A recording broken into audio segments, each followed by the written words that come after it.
जो मुद्दा उठाया है वो मुद्दा बहुत ही गंभीर है। वो मुद्दा सर्वाइकल कैंसर का है। ये जो कैंसर है ये एचपीवी के फैलने से होता है। यदि कोई महिला असुरक्षित तरीके से यौन संबंध बनाने का प्रयास करती है तो इससे भी कैंसर फैलता है। नंबर दूसरी बात, इस कैंसर का फैलने का कारण यह भी है कि यदि 3 से ज्यादा बच्चे पैदा महिला करती है तो इससे भी कैंसर फैलने को डर लगता है। नंबर तीसरी बात, यदि कोई महिला गर्भ निरोधक गोलियों को खाती है, यानी कि गर्भ को रोकने के लिए गोलियों का सेवन करती है, तो इससे भी कैंसर देखने को मिलता है। असली बात यह होती है कि जब कोई महिला संभोग करती है, संभोग करने के दौरान में यदि कुछ ऐसे तत्व जो है उसके गर्भाशय के ग्रीव पे रह जाते हैं, कुछ ऐसे सेल्स जो है रह जाते हैं जो कि सेल्स बड़े होकर के फैलाव होते हैं और इसके कारण से महिला को इस बीमारी का सामना करना पड़ता है। साथियों, मैं आपको बता दूं, WHO ने एक रिपोर्ट पेश की थी। उस रिपोर्ट के अंदर में बताया कि भारत के अंदर में 18% महिला जो है वो किसी ना किसी कैंसर से ग्रसित है। कई सारी कैंसर का रूप होता है, आप भी जानते हैं इस बात को, चाहे वो ब्लड कैंसर हो, चाहे वो सेल्स कैंसर हो, चाहे वो सर्वाइकल कैंसर हो,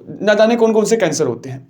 उसी में से 18%, समझ रहे हैं कि 18% आबादी कम नहीं होती, बहुत आबादी होती है। उसी में से 1,20,000 महिला जो है सर्वाइकल कैंसर से ग्रसित रहती हैं, जिसमें से 77,000 महिला जो होती है, 77,000 महिला जो होती है वो इस बीमारी से मर जाती हैं। यानी देखा जाए प्रतिदिन 211 महिला की मृत्यु हो रही है इस बीमारी कारण से। सर्वाइकल कैंसर है, इसके लक्षण क्या होते हैं समझने का हमें काम ये करना पड़ेगा कि सर्वाइकल कैंसर इसका लक्षण क्या क्या होता है। सबसे पहला कारण होता है कि वजाइना में ब्लीडिंग होना। नंबर दूसरा कि इंटरकोर्स के दौरान में ब्लीडिंग होना। नंबर तीसरी बात यह आती है कि जब मानसिक धर्म यानी कोई महिला पीरियड्स होती है या उसके बाद जो पेनपोज वाली समस्या होती है उसमें जब ब्लीडिंग होती है तो ये भी इसके प्रमुख लक्षण होते हैं। तो इसलिए कह रहा हूं समझना आप सभी को बहुत जरूरी है। बात करता हूं कि हमारे हिंदुस्तान के अंदर में सेक्स एजुकेशन का होना बहुत जरूरी है। हालांकि मानता हूं कि अभी भी कई सारे ऐसे विद्यालयों में टीचर जो है सेक्स एजुकेशन के चैप्टर को पढ़ाना पसंद नहीं करते हैं, और पढ़ाएं भी कैसे जब बच्चे ही उसको सुन के हंसते हैं, मजाक उड़ाते हैं। हकीकत यह है कि हम पश्चिमी देशों के संस्कृतियों को अपनाते हैं जिसमें खान पीन को, रहन सहन को अपना लेते हैं, लेकिन वहां के विचारों को अपनाने का प्रयास नहीं करते हैं, वो विचार जो सकारात्मक होते हैं। अब जब स्कूल में सेक्स एजुकेशन का चैप्टर चलता है तो हम उसमें हंस पड़ते हैं, अरे क्या पढ़ा रही है, क्या पढ़ा रही है, अरे वो फलाना ठिकाना चलता रहता है।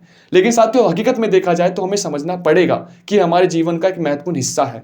साथियों मैं आपको बता दूं कि पहले के समय में क्या था कि हमारी जो बहू बेटियां बहनें जो हुआ करती थी वो एक समस्या को फेस करती थी, जिस समस्या का नाम था मासिक धर्म यानी कि पीरियड्स की समस्या। उस समय में वो उससे बचने के लिए कपड़े का इस्तेमाल करती थी, और कपड़े कारण से क्या होता है कि उनको कई सारी प्रॉब्लम, उनको कई सारी बीमारियां और कहीं ना कहीं कैंसर भी हो जाता था। लेकिन समय के साथ, आधुनिक भारत के साथ साथ कई सारी टेक्नोलॉजी में बदलाव आया, कई सारे लोगों के विचारों में बदलाव आया और पैड का निर्माण हुआ, और पैड का विस्तार जो है भारत के अंदर में भी हुआ और लोगों ने इसको अपनाया, जिसके कारण से जो है मृत्यु दर जो है बहुत ही कम देखने को मिला है इस रूप में।